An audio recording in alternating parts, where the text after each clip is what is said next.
It is time for another update. Oh, I'm in background music.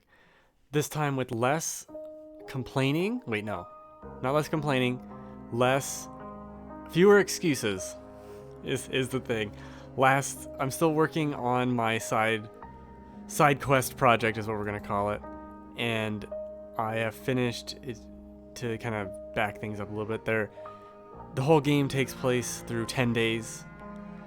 And I finished up day 2, I finished day 3, and I'm about maybe a third, maybe a halfway through day 4 at this point. And these days will be shorter. These are just empty. Shorter-ish. I would say this is probably the first half is through day 4. That's half the game. And I don't want to get into plot and all this, and the two people that play this game, they're not going to watch this video. So who am I spoiling, right? Who am I spoiling? But the game does play with perception of your world. We'll put it that way. And what I mean by that is things change over time, and in a subtle way that you might not notice. So one I'll talk about here is the world map. This is the world map on day 1. You see it briefly, but you see it long enough to know. Let me just scroll these up.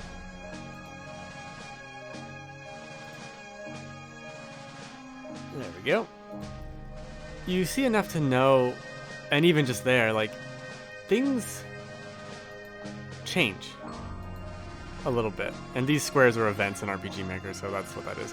But specifically these trees here, on the first day when you briefly appear on the world map, they're not there. And then when you actually get to walk around on the second day, they are there. And intentionally so, they're trees that are different than the trees next to them. Like, these trees are different trees. And then let's go to day 3. Day 3 sees even more changes to the edges. These refinements to the world. I might move some rocks around, I don't know.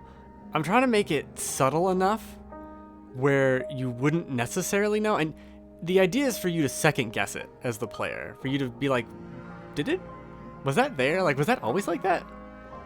And to have enough little subtle things that you do start asking those questions and going something is going on. And a better perhaps example, we'll go to day 3 and then we'll go to day 4. Day 4 incorporates these trees to be the same tree. And spoilers, this is the first time you can actually break it and get a alternate ending. If you notice the trees and if you investigate the trees. I actually made custom sprites. I think I could show it somewhere. Oh yeah, I could show it in here. I ended up making custom sprites, based on the actual sprites, but so that they're characters, and so that you can't really see. When you load it up in the game, actually I think I can load it up in the game right there. When you load it up in the game, it just looks like normal trees, but they're not normal trees. They're actually sprites that are over, they look like that underneath it, but it all blends together so that you don't notice it. I don't like hearing this song for 7 hours while we do this video. There we go. More peaceful piano time. The other big thing to notice is when you finally get to the town. Let's scroll down. Whoa, I think I can line it up. Yeah. So I have to look off to the side to see this, so it's kind of hard to see. It's covered by stuff. You'll see that the floor tiles are different. And that's again intentional. So oops. So you'll be, and this room also is very weird. There's nothing in it. Doesn't even make any sense. These two people live here and they have separate beds, and it's just strange, and that's intentional. There's a lot of things like that are done intentionally. And when I'm done with this game, I'll probably do a full playthrough and just talk about oh, this is what this scene is, and this is what this is, and this is why this is here, and break it all down, because I think that's going to be more fun for me than a lot of things. I really enjoy that. I think it's it's cool to see the behind the scenes of video games and see how much they're tricks, like they're magic tricks. They're not actually, none of this is, well, spoilers, none of this is actually happening. You're not the God of War, spoilers, again, it's not what's happening. So it's just manipulating you. And I think that's cool, and that's what it is. That's fun. Anyway, going back to the town. This is another thing of, can you click the right thing? Oh, I can't click at all. No, that's the, learn how to read. There we go. The tiles change. But again, that's just another, it's hopefully during your first 4 days, you start kind of realizing these people are not, who are the people that find you and you have amnesia and you don't remember, well, it's not even that you have amnesia, you don't remember anything at all. You remember, obviously, like, your name, because you name your character, and then you remember how to walk around, but you have no recollection of any of these people in this town, or these two people. By day 4, the idea is I want you to be suspicious of these people, and to at least have the inkling of, like, something is not right here. It's not necessarily nefarious that you might be getting, but nothing's, it's not clicking, like things are not working. And then at the end of day 4, you actually start playing as this character, this guy, who I will move 1 square over and then 1 square back. You start playing as him. And so this group of 3 people, the amnesiac, this guy, and this woman, they're together almost the entire time. Now, obviously, the first 4 days, maybe not obviously, the first 4 days you're playing as the guy with amnesia, and so you're doing things apart from them. And so when it gets to day 5 and you're playing as him, you're doing things apart from the other characters. Well, really, these two are together almost the entire time, but it does create a different, there are more differences, and as soon as I get through day 5, that'll be very obvious, one of them, and you're just supposed to be left thinking and wondering what's going on. I will go through the town. I think I can load it up. Oh, which one is it? I think it's this one. I want to edit the save screen, which I should be able to do. Oh, I want to pause that real quick. I want to edit the save screen so it tells you what day you're on. That's it. That was the thought. But this is recording, right? Yeah, it is. Didn't screw it up.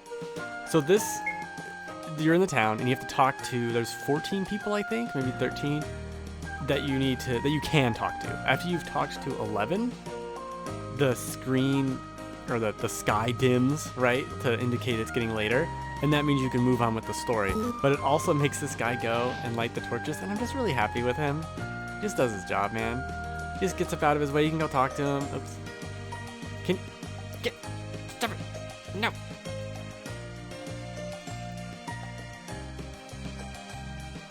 There's kind of a subplot thing going on where the amnesia guy bakes bread. Like, there's a throwaway comment early on, and so everyone in the town's like, "Oh, we want your bread. Hope you remember your memories. So you give me some bread." But you talk to all these people in town. There's the running girl. I really like the running girl. Hold on. I'm just gonna let her run into me. I really appreciate that. Oh, and I got that to work too. So she actually runs through you now. Actually, I should fix that because she shouldn't keep running. She should run through you once. God, if I keep clicking that, I'm gonna lose my mind. Yeah, see, I'm wondering if I can. I don't know. I'll figure it out later. Doesn't matter. Make a mental note for later, but she runs through you. This woman's tired. This is another thing that's meant to be weird, is there's actually this woman hiding behind a tree right here, but you might not notice her. And when you come back on day 4, she's over here. These are normal shoppy dudes. Oh, I don't want to do that. This guy talks to you, and these conversations vary from the real quick, I'm running in circles, to actually a long conversation over here that I just skipped that is more meant to be like, what is happening in this town? Like, what's going on? This is my other favorite character, who, let me actually go, I'll read what she says. because you see her and she's like, what am I doing over there? I'm definitely not stealing this fish. And she turns and looks around a couple times. Don't tell anybody. Don't tell anybody I'm stealing this fish. I'm like, it's our little secret. I just love making these stupid NPCs. And they all have names that are like Glasses Guy. Like Glasses Guy. Was this Laundry Woman, I think. But it's just meant to be a fun little town. I really like it. This is, and again, it's a small project meant to be like an hour and a half long, but if you saw the save file, it's already like 35 minutes to get to this point, which is insane because I feel like it hasn't even really begun. We'll see. And I got what else? I got this bridge. Oh, you can't click on that. I need to screw around, fix that. I got the bridge. That's not the bridge. You gotta click the right thing. Bridge, side little dungeon. These are the enemies. You don't really have to fight too many of them. I'm not making the combat. The combat is meant to break it up. And so that when you're here, hold on, click the right thing. I did it right. When you're here and there's probably 10 minutes, 15 minutes until you're back to this town, just long enough for you as the player to be like, were these blocks what? Just long enough. And I was actually working on a script because funny thing, these are all copies of each other, obviously. Like it's the same places throughout the days, and you can make that. You could theoretically in rpgmaker just make like pages and have each page be for the next day, but that starts being really overly complicated when each day might have like hold on. This person has 2 pages, so then I have to have 2 pages per day per character, you know what I mean? And it just starts to become like, why is this? It's overly complicated. So I worked on a script to make it to where if you talk to this woman on the first day, or if you don't talk to her on the first day, you can still have this conversation with her on the second day, and then on the first, if you talk to her on the first day, you can talk to her on the second day, and it resolves itself to the second thing.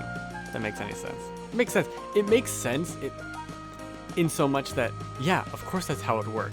But that's not how events or commands or anything works in the game.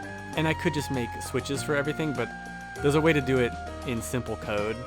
Just like basic brute force it to see if you've talked to them before and just do it that way. Since it's only 10 people, it's whatever.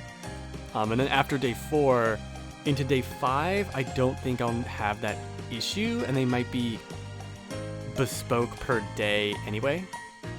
Not that this matters. But again, I think someone somewhere besides me will find some of this behind the scenes kind of interesting. These guys run around. They guard. They patrol. Hold on, let me go. Ooh, almost clicked the wrong thing again. Lost my mind. So we'll go here real quick, just to show kind of, hey. Go away.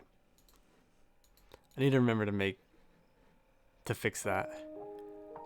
Because I forgot I fixed it. And you know what? I forgot what I did. Doesn't matter.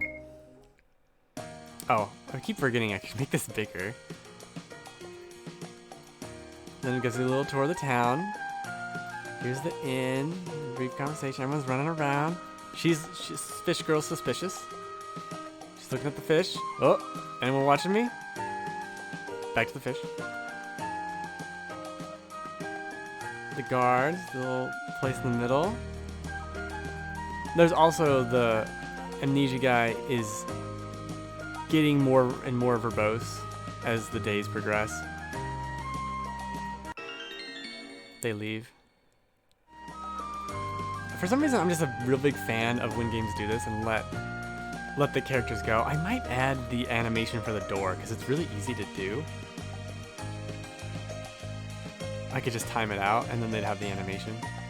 Maybe, we'll see. And she runs around. Get back at her. But that's it. I was able to get, even with life stuff taking up a lot of time and all that entails, I was able to get a decent amount of work done in not too big of a amount of time. And I like what I have. I like this town. It's simple. These people move around. They have their different little conversations. This guy's actually low-key obsessed with you, and he'll follow you. Every so often he looks over to you. And when his little dialogue thing is like, "Oh, you forgot everything? But we just became friends. Like, I worked real hard to become your friend." Oh, sorry, dude. Sorry, dude. And you're like, "I don't remember you, so not bad." And that's it. That's quick. I don't want these others to be 7 minutes long. It does it, well, 7 minutes long, 70 minutes long. It already is 7 minutes long. Just had to get this out before Tears of the Kingdom. Because I'm not going to make this video tomorrow when I'm playing Zelda. Although I'm worried about the Zelda game. Let's just take another aside. You know, just enjoy the spinning circle girl. I'm worried about the Zelda because there's reviews now, and it's like, oh, it's bigger. Like, well, the one thing Breath of the Wild did not need was to be bigger, and the exploration is still unrewarding. I just don't think that they're making Zelda games for me, a Zelda fan for 25 years, and that's fine. Like, do whatever, but don't pretend it's a Zelda game like that. I don't know. Like, I guess it's fine. Fine, it's a Zelda game. Whatever. But, like, so little of it is what I would go to a Zelda game for. I'm still very interested in the story and, like, what they do. And I had a lot of fun with Breath of the Wild. I'm not saying it's bad. I'm not one of those people that's like, no, it's a bad game. Like, no. It's not a bad game. I think it has a lot of flaws. I think it's really good. It's a lot of fun. It's too long. You know, I love Souls games. I love Elden Ring. That game's too long, too. These games are too long. I would say even God of War Ragnarok's too long. It's not as long. Love her route too. Anyway. Get the hell out of here. Go enjoy crying in the Tears Kingdom of the Wild. I'm gonna go in circles too. I'm gonna get you.